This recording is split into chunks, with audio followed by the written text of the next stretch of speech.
Compreender todo o processo que culminaria na concessão para a construção do Porto da Barra do Dande não é uma missão fácil. É como se estivéssemos num labirinto apertadíssimo e com pouca claridade.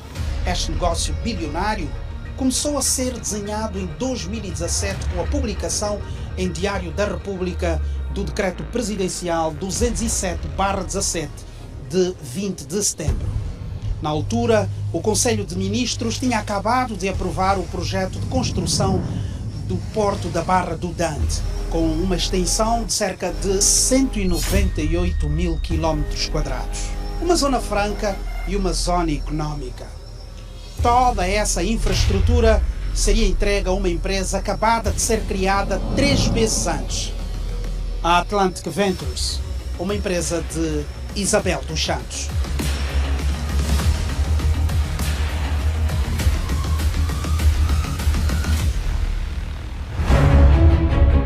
Para que fique claro, a assinatura deste decreto aconteceu 6 dias antes da tomada de posse do presidente eleito João Manuel Gonçalves Lourenço.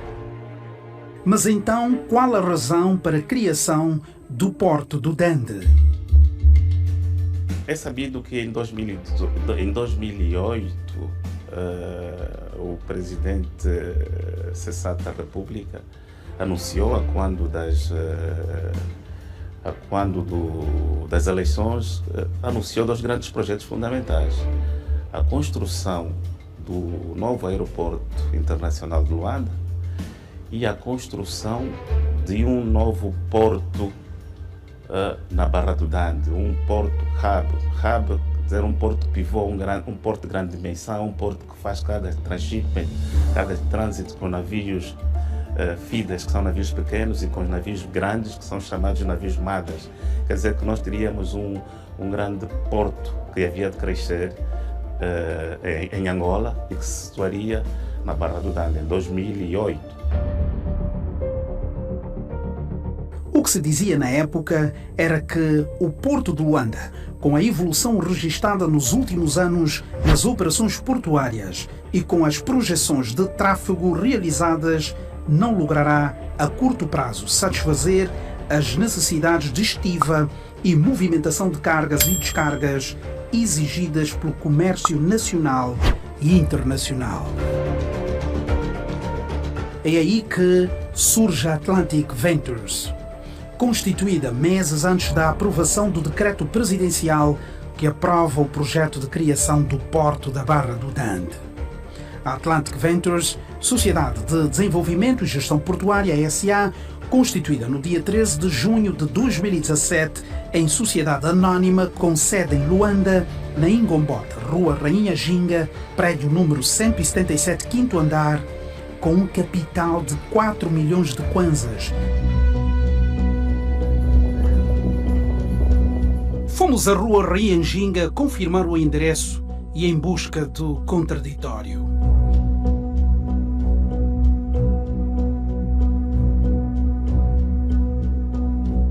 Não, estamos a procurar Atlantic Ventures, diz que é 177. Não vejo nesse edifício. Este aqui. Esse edifício tem aqui muitas coisas que a malta não conhece. Depois de algumas imprecisões, chegamos ao endereço. Na conversa com os seguranças, uma revelação. Isabel dos Santos. Isabel dos Santos? Sim. Sim, é isso mesmo. É mesmo, né? Vamos já chegar lá. Eu já não tenho nada para dar conta também. Aquele é o escritório dela? Aqui, todos sabem que a empresa e o escritório são de Isabel dos Santos. Seguimos a indicação e usamos as escadas para chegar ao 5º andar de um prédio velho, sem iluminação nas escadas, muito menos com elevadores. Situação que contrasta com uma empresa que assina contratos milionários. À porta, nada que liga o lugar à Atlantic Ventures. Quem nos atende revela que a Atlantic Ventures não funciona neste endereço, há já alguns anos. Funciona aqui ainda, Atlantic Ventures? Não, o escritório não é aqui. Onde é que é? É em Talatona. Em princípio, no edifício. Como chama o edifício da Solclinic. Mas já esteve aqui?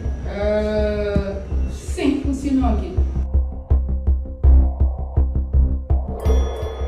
A nossa investigação revela agora a estrutura acionista da Atlantic Ventures, Sociedade de Desenvolvimento e Gestão Portuária SA. 99% das ações pertencem ao cidadão Fidel Quiluange Assis Araújo, 0,25% a António Silvano Duarte e igual percentagem a Nelsi Silva Inglês Soule, António Yuri Augusto e Noémia da Luz Reis.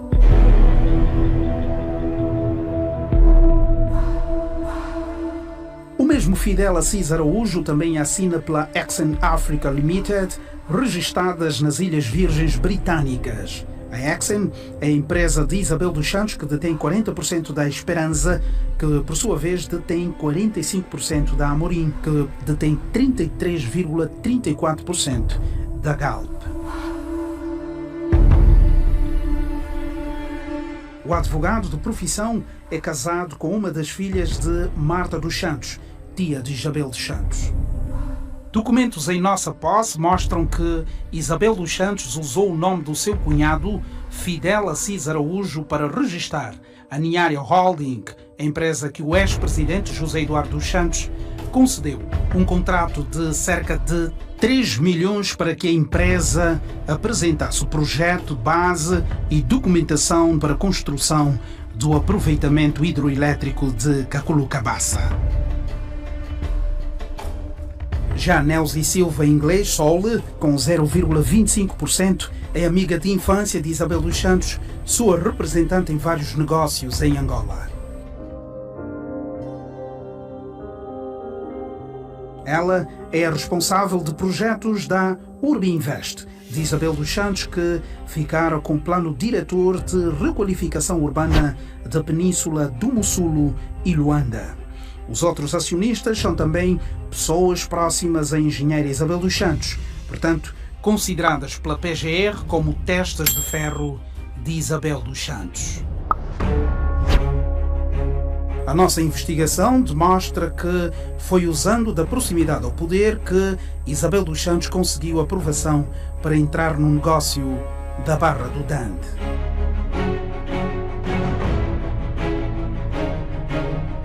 Criada 2 meses antes do decreto presidencial que aprova o projeto do Porto do Dande, segundo especialistas, por acesso a informações privilegiadas, sem experiência comprovada, deixando para trás empresas que podiam disputar por concurso público a concessão do Porto do Dande, é sobre a Atlantic Ventures que recai a escolha direta em decreto presidencial. Este projeto também dependia do Gabinete de Reconstrução Nacional e em 2017, já quando a minha gestão como Presidente do Conselho de Administração do Porto de Luanda, recebemos de facto aqui visitas da engenheira Isabel dos Santos, que veio por intermédio da Urbinvest, que veio também por intermédio da Royal Asconing, que é uma empresa de consultoria holandesa, e que veio também por intermédio de uma outra empresa que julgamos nós que havia sido fundada em pouco tempo, que é a Atlantic Ventures. Entanto, fomos orientados pelo então Ministro dos Transportes, Dr. Augusto Tomás, no sentido de começarmos a negociar o draft do contrato de concessão para o Porto da Barra do Dande.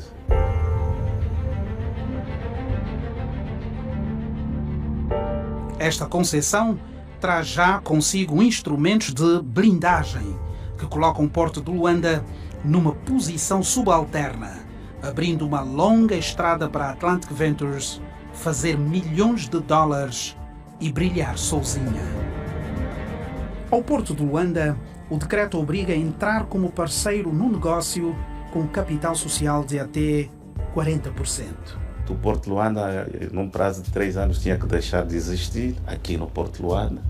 Fechamos o Porto de Luanda e, entretanto, seguimos todos para a Barra do Dande. Mas o Conselho de Administração também tinha que deixar de existir. Quer dizer, que a administração do Porto do Dande seria feita diretamente pela Atlantic Ventures. O decreto número 62/07 de 13 de agosto, no seu artigo 1º, faz referência que é constituído com reserva do Estado o terreno a ser utilizado pelo Governo para a construção de um porto, de uma base naval e de um estaleiro na nova cidade do Dande, com uma área de 197.287 km². Isabel dos Santos ficaria com uma extensão de terra maior que Portugal, Senegal, Tunísia, Grécia e Cuba.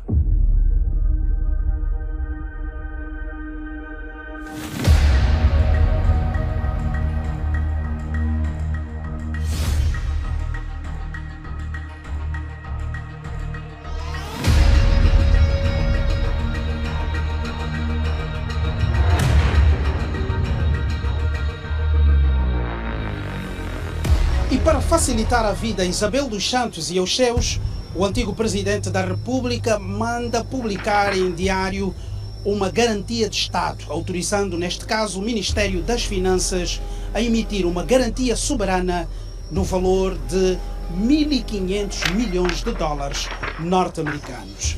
É o Estado angolano a aparecer como avalista da Atlantic Ventures. No caso de esta empresa não honrar os compromissos com entidades financeiras, quem pagaria o valor é o Estado angolano.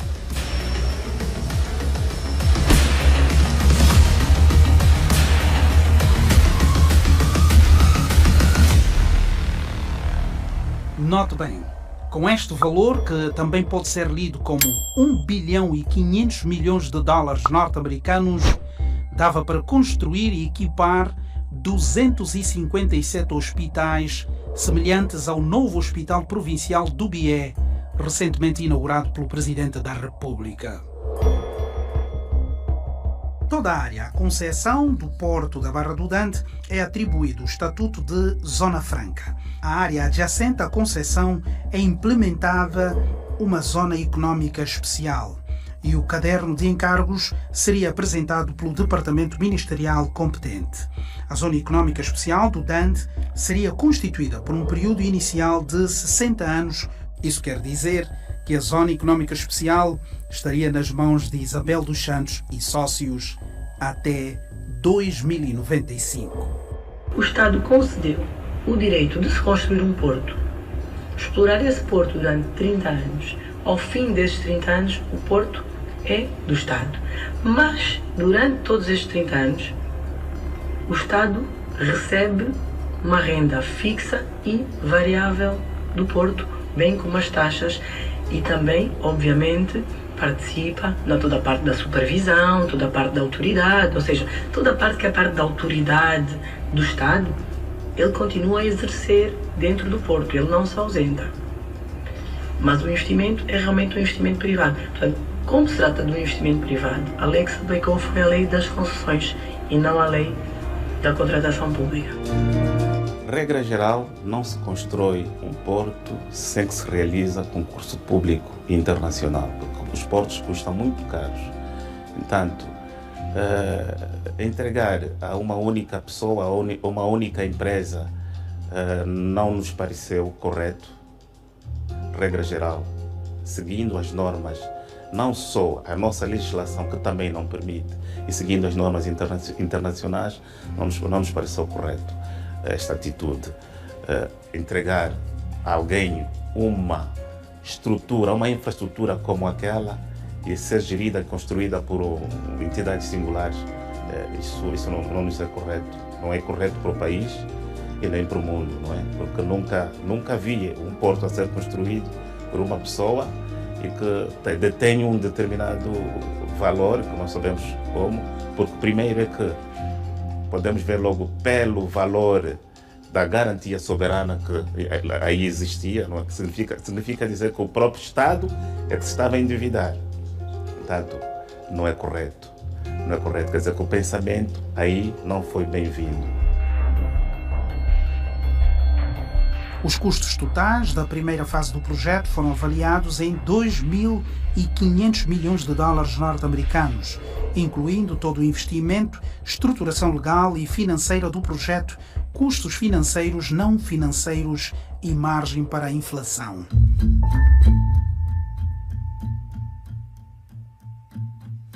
O que se previa no contrato celebrado relacionado com a cobrança e recuperação, apenas a concessionária, no caso a Atlantic Ventures, estava reservado este direito. É a Atlantic Ventures quem decidiria sobre os valores a cobrar a título de direitos portuários e tarifa, cabendo-lhe apenas a comunicar ao Estado a título informativo. Após as eleições de 24 de agosto de 2017, todas as intenções da Atlantic Ventures começaram a merecer questionamentos do novo titular do Poder Executivo. 11 meses após a adjudicação, o presidente João Lourenço manda publicar em Diário da República a exoneração de Augusto da Silva Tomás, do cargo de ministro. Decreto Presidencial 157/18, considerando que o Decreto Presidencial de 20 de setembro foi aprovado mediante um procedimento de contratação simplificada, a adjudicação de construção do Porto da Barra do Dante e tendo em conta o valor elevado do investimento por realizar, o Presidente considera necessária a abertura de um concurso público internacional. E no mesmo despacho presidencial, João Lourenço usa do seu poder discricionário e manda recolher a mesa do banquete a que a Atlantic Ventures estava sentada. No artigo 1º é revogado o Decreto Presidencial 207/17 de 20 de setembro, que aprova o projeto do Porto da Barra do Dante por não ter cumprido com os preceitos legais. Doía-me o coração. Por quê? Porque são coisas que devem ser seguidas por regras. Existem regras, normas a seguir, procedimentos. Agora, entregar algo de mão beijada para depois enriquecer uns e empobrecer outros, o país é que estava a afundar-se. Desculpa-me lá, mas eu sou muito frontal a isso e eu digo, doeu-me o coração. Mas, felizmente, agora as coisas estão claras e ultrapassadas.